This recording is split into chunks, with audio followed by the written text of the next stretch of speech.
Hello everyone, welcome back. In our previous video, we saw about what is authorization filter and we created a new login screen and we implemented logout functionality. Also, we explained about how to handle sessions in invisible files. So in this video, we are going to create a simple custom authorization filter. Then also we are going to see about how best authorization. Let's see in action. So open the history which we used in our last session. We already have some filters. We already created three filters in our previous sessions, and we are going to create one more filter. Before that, we need to define some logic for our filter. Now, previous session, we created a login screen. Whenever we are clicking on login button, we are setting the username in the session if user is valid. So we can check whether the session is empty or none. So if session is empty or null, then we can redirect to login page to force the user to log. We can define this custom logic in our folder. It's like add a class and we can name it as custom authorization filter. Okay. Then let's invalid attribute and a authorization filter. Okay. Now we need to implement another inside this interface. So click on tutorial to implement this method inside this interface. So we are going to create a custom logic that is if context dot restricted context dot get section dot get string. We need to provide a session key value here. With the session key value used as username. Okay, copy this one. For that, yeah, we need to check whether it is empty value or null. So we have some string dot is null or white space. We can use that string dot is null or white space. We can use this to check whether it is empty or white space or none. Checks everything. Okay. What we have to do,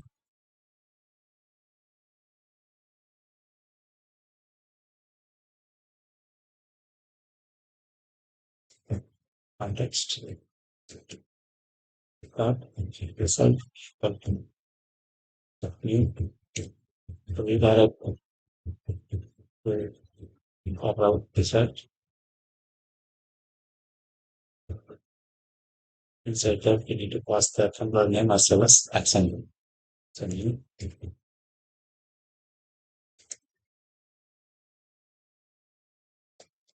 run through the dictionary. You can provide the dictionary names as dictionary is one is controller name and there is for action name. So controller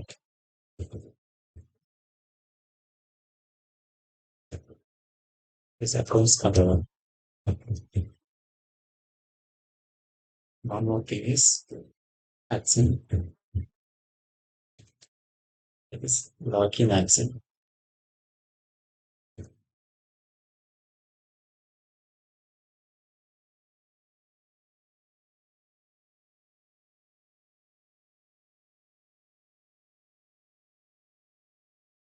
Okay, that's it.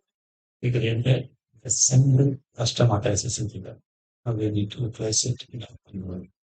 Let's just see. We have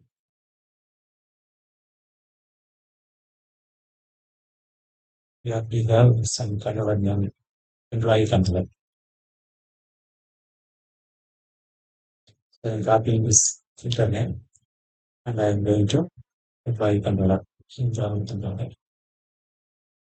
Inside the index about the index, I'm going to represent with this. So that will happen if the user not logged in, then that user cannot see this employee history screen. Let's see by running the application.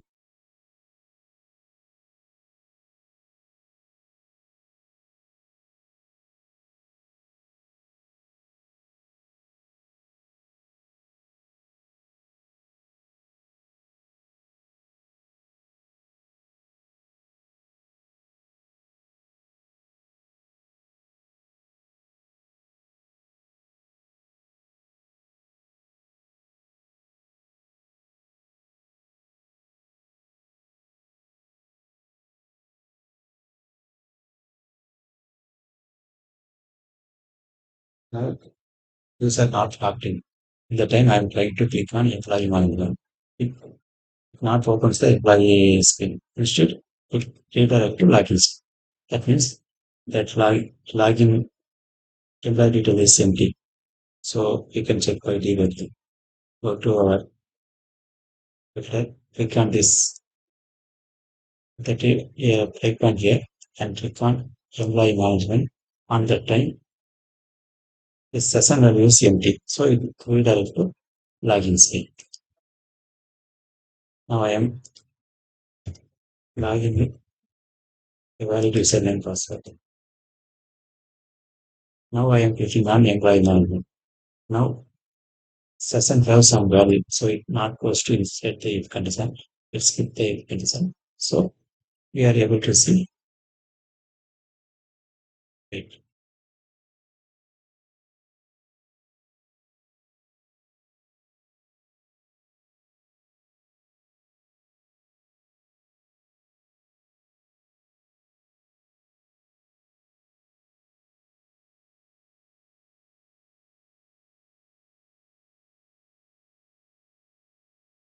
Okay, I guess in our previous video we make some mistake to get the exception from this condition. Let's see that.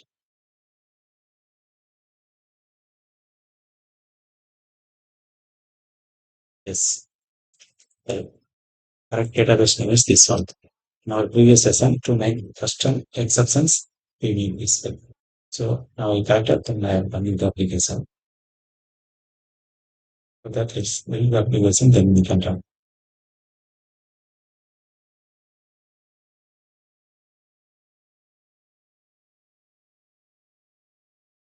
Let's run the application now.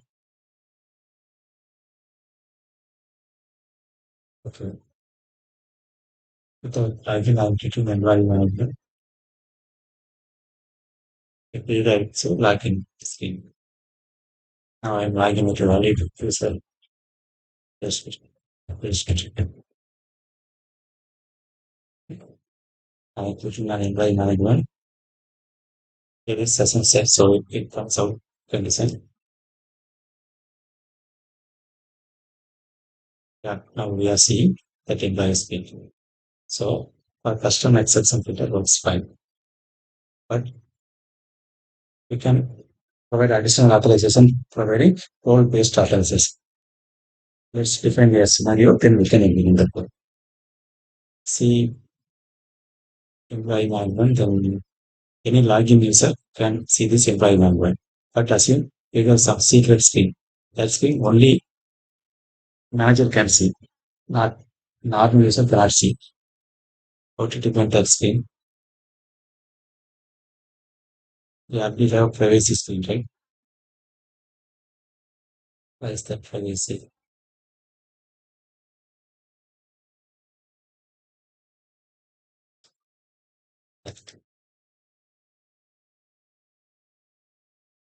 So I can provide some message like only managers can see this screen. Below are the confidential information.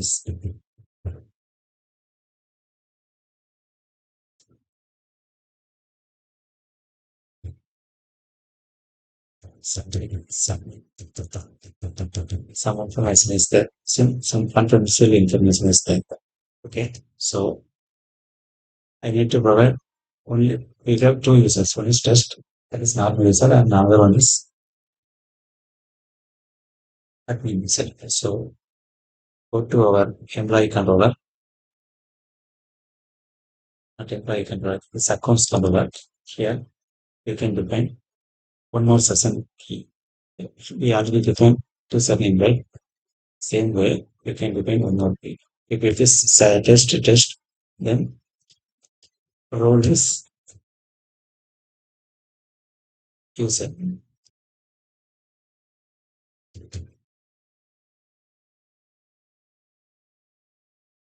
If username password is admin, then role is manager.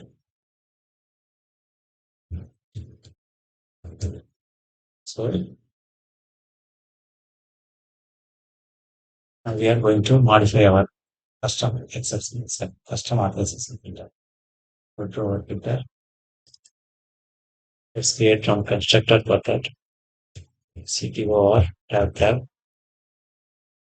We can provide some code. Provide read only screen underscore role.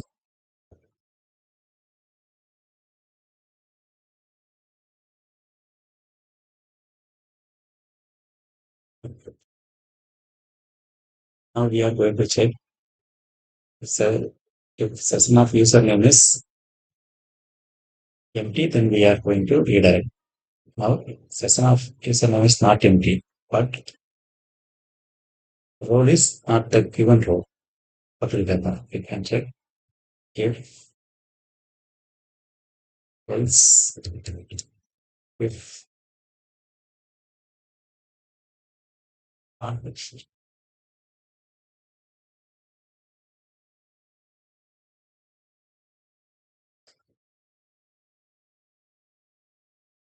not equal to one.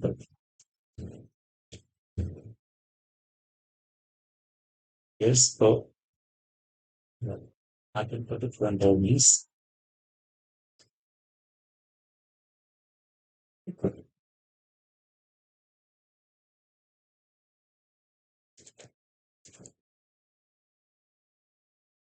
you can redirect to some unauthorized screen. So I'm going to provide context dot result equal to new result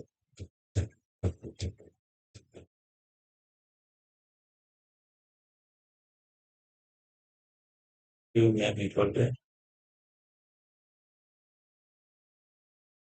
unauthorized.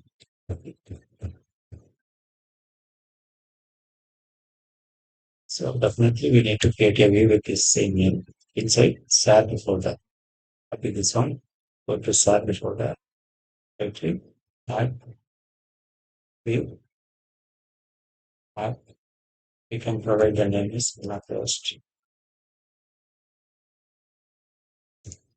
And we can provide what text as you are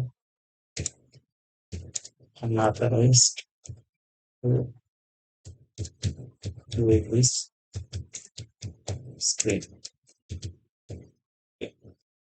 Let's go back to the custom filter. The role, not equal to equivalent of any variables. Okay. So definitely here we get some error inside this implied lower. Plus we need to pass the role.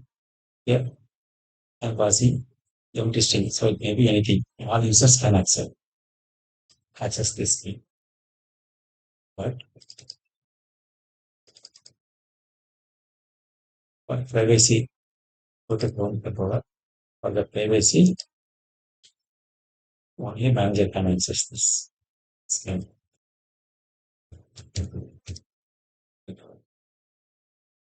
It's from the application bar.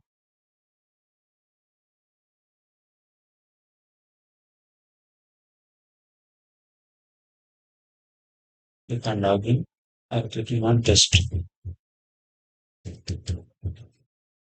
Okay, now I'm clicking on employee management.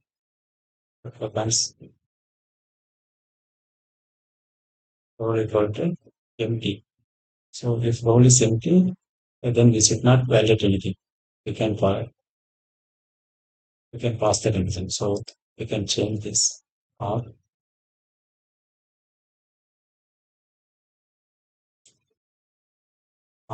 let's go about equal to empty.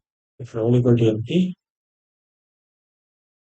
so not equal to empty, then only we need to check.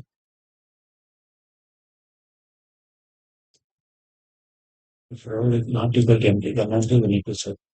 Yes, we should not check. That means role not equal to empty. hmm, Role is not a given term. If role is empty, we can skip. Role is empty means that page we can access. The user can access. So we can provide the condition like this. First of the application.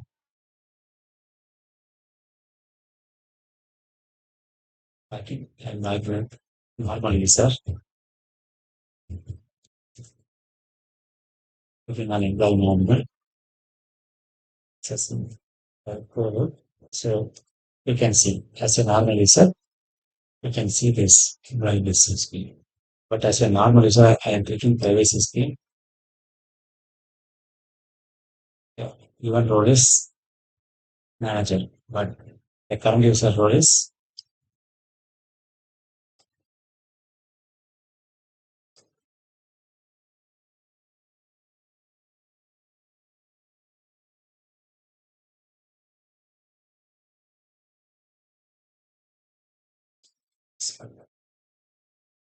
privacy something.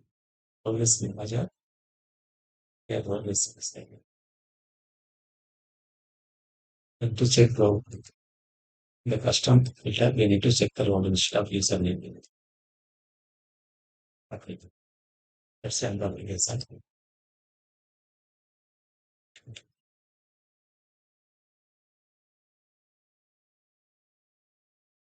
Argument, normal user,